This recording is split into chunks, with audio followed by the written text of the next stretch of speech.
Welcome to the Land Your Bet Sports Betting Podcast. It's Friday, and we are closing the week with some NBA action here. 9 games on the slate. We're coming off of a 4-4 night with a ladder play that really screwed us all. Let's just get right into it.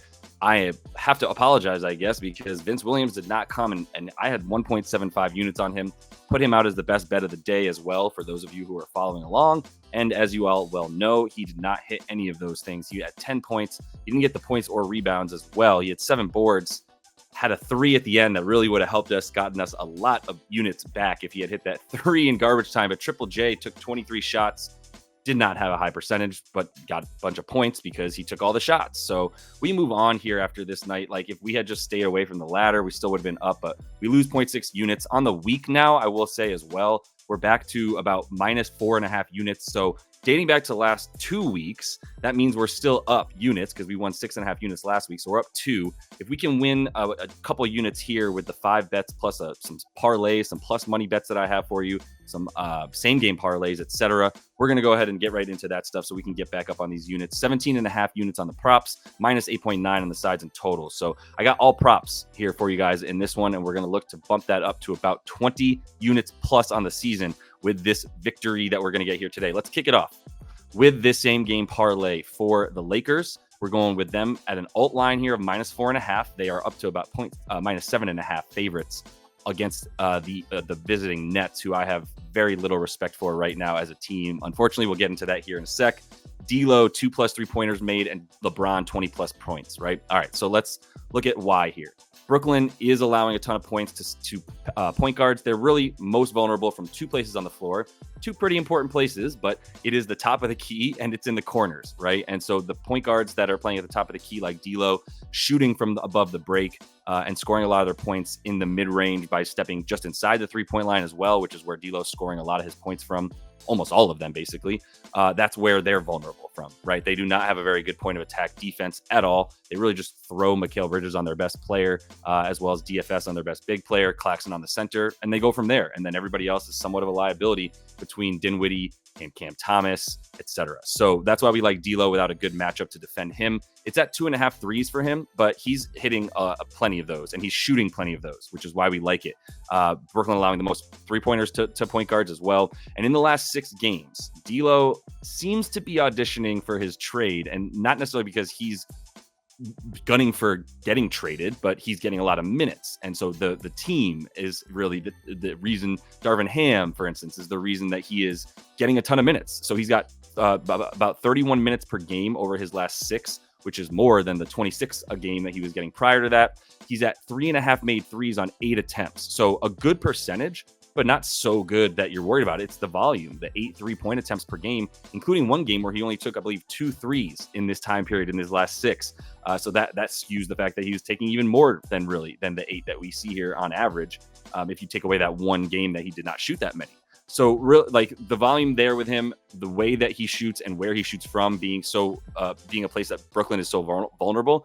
I love the threes for D'Lo today. I've got him in this particular same game parlay so we can get plus 138 back on the full unit that we're playing. If you want to know why LeBron is going to get 20 points, Brooklyn is also super vulnerable when it comes to guys like LeBron. They are pretty good against guys going into the paint, not necessarily drives, but big men coming into the paint. So the way that LeBron drives, there's like no stat that I could put up that would be like, here's why LeBron's not going to get his points if he decides that he wants his points. And this is where Brooklyn is most vulnerable outside of the point guard position, is to the small forward, point forward, whatever you want to call LeBron. He is his own archetype. So we'll just take him for the 20 points when he has like a 25.5 point prop. Feel pretty good about him getting just under that. So going with this same game parlay to kick it off. And then we move into an under 31.5 points and assists for Paolo. And if you've been following along, this is where we go as of late against the Magic, is just really fading Paolo because he doesn't have the help. And this is just not a good situation for him once again against Philly. So I'm going to add the money line for Philly to win as a little bit of a ladder there to add to the under 31.5 PA. So if you take under 31.5 points and assists for Paolo combined on DraftKings and you combine it with Philly's money line plus 160, we got a third of a unit on that there.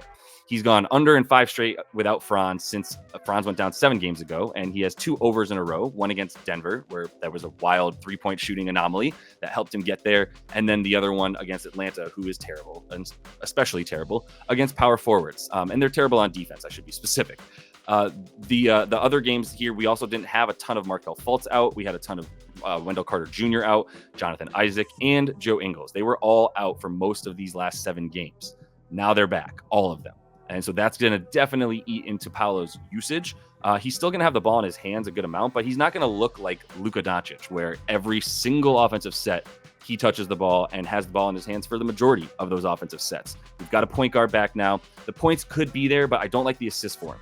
He had a decent amount of potential assists against the Hawks. Again, that is the Hawks. That is not Philly, who is a very solid collapsing D and does funnel things down low. They take a ton of field goal attempts against them, do the 76ers, because of the fact that they are funneling things right to the rim. They have like the 5th most field goals attempted against them inside of 5 feet, which seems dumb because they have Joel Embiid, but that's why it's on purpose. They also have a top 5 defensive field goal percentage inside of 5 feet because of the fact that teams are funneled into the paint and then they meet Joel Embiid and a really good down low defense, which is what Nick Nurse has done ever since he was on Toronto, and why that team, even before Jakob Poeltl got there, was pretty good at defending the paint because that's they collapse and that's what their focus is nothing easy around the rim.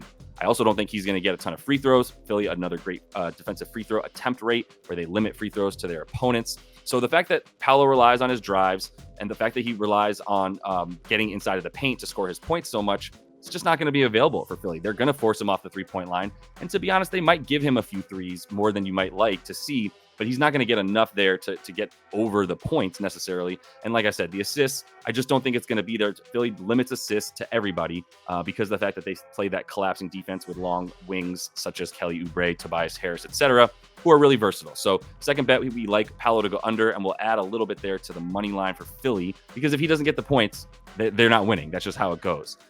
All right, here we go. We got Mikal Bridges, who the aforementioned Mikal, and like one of my favorite players for a while since he came in the league, but we're quickly finding out that he is not a number 1 scorer in the NBA, at least not on a team that's going to be in the top half of the league.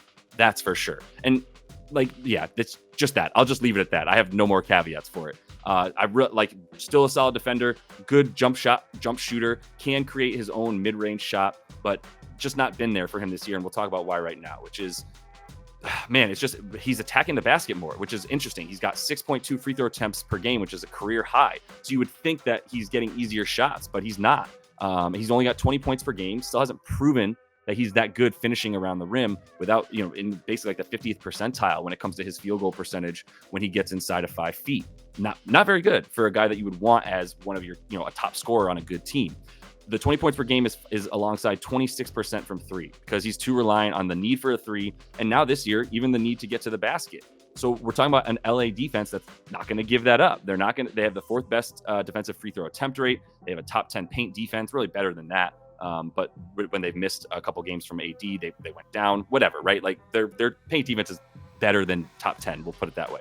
Mikal has gone under in 7 of his last 10, and that's the case for the whole season. Extrapolate that to the 40 games, and he only gets this number at 25 points, roughly like once every 2-ish to 3 games, not even every 3 games. 11 out of the 40 that he's played this season, he's gotten 25 or more points. And this is not the defense to do it again. Like there have been times where LA has been bad against isolation, which is what the Nets play with Mikal and Cam Thomas. They both just are in isolation, as well as Spencer Dinwiddie, 3 of the most frequently used players in isolation. And LA has had trouble stopping that particular type of play on the season in the bottom 10 in terms of the amount of points they allow per possession when guys are in the ISO ball, right? That said, they have Taurean Prince, and Taurean Prince has had somewhat of a down year defensively compared to what we might normally expect from him and the dog that he's been on the perimeter, especially when he was on Minnesota.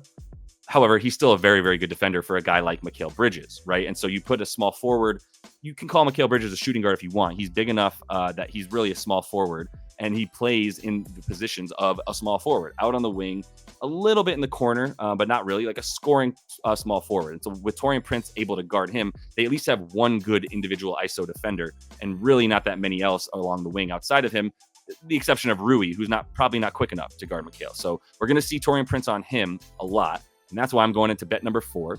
after we take the under for him, we're going to take the over for Taurean Prince because he's become a little bit more part of the offense as of late. And I really love the 8.5 points for him because I love the threes, right? And this is where he's going to be really helpful. He shoots all his threes from the corner, which is where Brooklyn is most vulnerable. So he shoots about 2.5 corner threes per game for the Lakers on both sides. Half of them come from the right corner, half of them from the left corner. So wherever you want to put him, he's good to go from a corner three.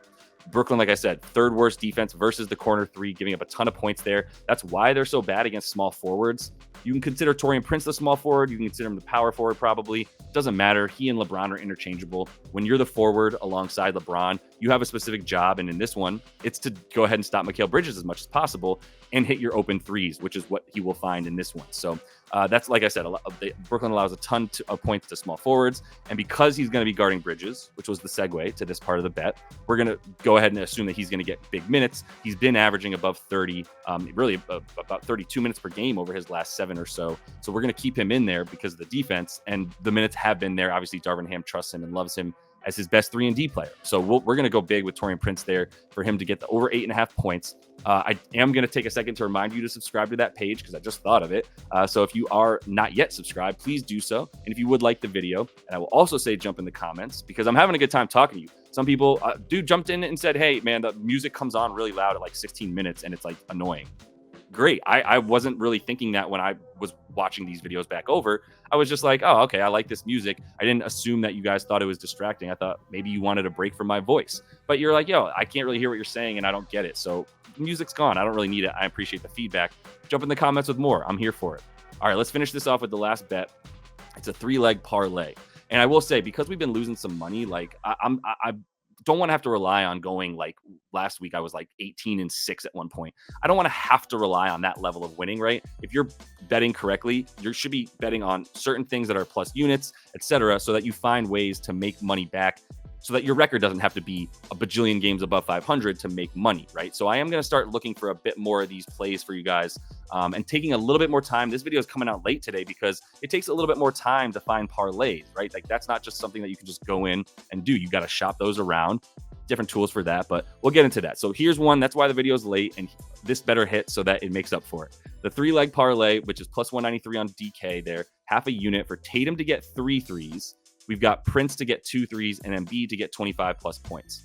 Play around with that if you want. If you take Tatum to get 2 threes instead of 3, that does drop this down to about plus 126. But that's still a good bet for the way that these things are laid out here, where Taurean Prince's threes are probably the thing you're a little bit more scared of than anything else. But either way, let's just briefly, like, you already know about Prince and his corner threes versus Brooklyn. It's a huge reason that I like him to get the 9 points, right? If he's going to get 9 points, I got to assume that he's hitting 2 threes. He doesn't really get that many points outside of that, right? So maybe some offensive boards will be there for him, but Brooklyn's a pretty good defensive rebounding team. So we're going to take the threes for Prince and then the Tatum threes there. I wanted to find a way to play that, but there's no good way. If you want 3 threes for Tatum, it's like minus 180 is the best juice you're going to find. If you take two threes for him, like I said, it's like minus 500 for that alt line for him to get 2 threes or more, but it is a very, very safe bet with the amount that he's taking. Not only is he taking a lot of threes, he's taking them above the break. And they're playing Denver. This is a marquee game. This is my best way to bet this game right now is I think Tatum's going to hit a bunch of threes because Denver has dropped dramatically in their defense when it comes to defending above the break threes. So what we mean by that is where the 3-point line starts to break and bend. When you're above that, that's an above the break 3. It's basically top of the key or extended out, right? You're still above the break, even if you're slightly on the wing, but you're that far out that you're not, you get what I'm saying. All right, cool. So when he's above the break there, he's the dude shooting the most threes almost in the league from above the break. 7.7 3-point attempts from above the break for Jason Tatum. That's 8.5 threes on the season, which means he's only taking 0.7 from the corner because he's really never in the corner, right? He's always at the top of the key with the ball. So it makes sense that's where he's shooting him from. Brooklyn's terrible against that, right? Denver is terrible against that this year.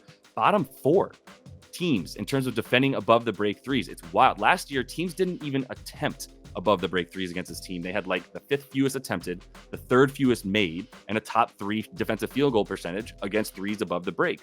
This year, not the case. Boston is taking the most above the break threes of any team in the league. Unsurprisingly, they take basically the most threes anyway. So it was obvious that that makes sense, right? That's where you'd be getting a lot of them from. But it's their best players that are taking these threes, like he and Derek White, etc. These are the guys that are taking threes, and that's why they're above the break.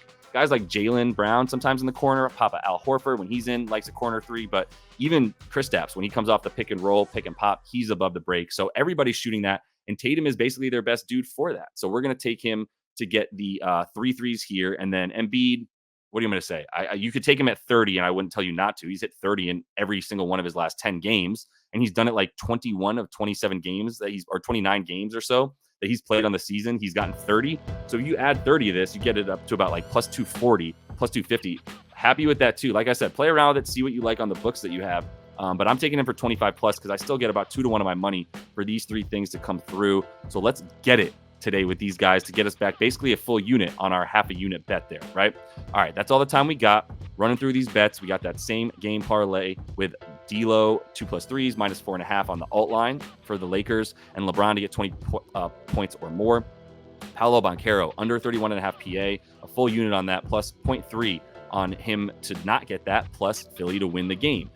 Not something that you would expect to happen is Paolo goes under and Philly loses. So Mikal Bridges under 24.5 points. You can get at 23.5 for like -105 on places like DraftKings and FanDuel. I'm usually taking the juice here and just eating it, and -130 for him to get under 25 points. I get an extra point there. So full unit on that. Taurean Prince over 8.5 points because he's going to be in there and he's going to have some open threes in the corner, which is where he's deadliest. And then we're going to go three leg parlay with him to hit those threes for Taurean Prince, Tatum to hit his 3+ threes, and Embiid 25+ points. Let's get it today, y'all. Like, I don't have time for another. Like, we basically had like a -0.1 or 2 losing day for every day this week.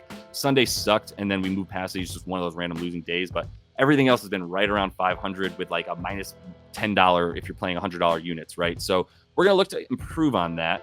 One last time, subscribe to the page here if you would. Continue to follow along, bringing you these videos all the time. Going to have college basketball up, getting some good feedback from Oaks and his college basketball videos. We're going to keep trucking with those because you guys do seem, there's plenty of college hoop heads out there. So we're going to keep bringing those videos for you. All right. Let's win some money tonight, y'all. Appreciate all you guys. And until I see you next, happy betting.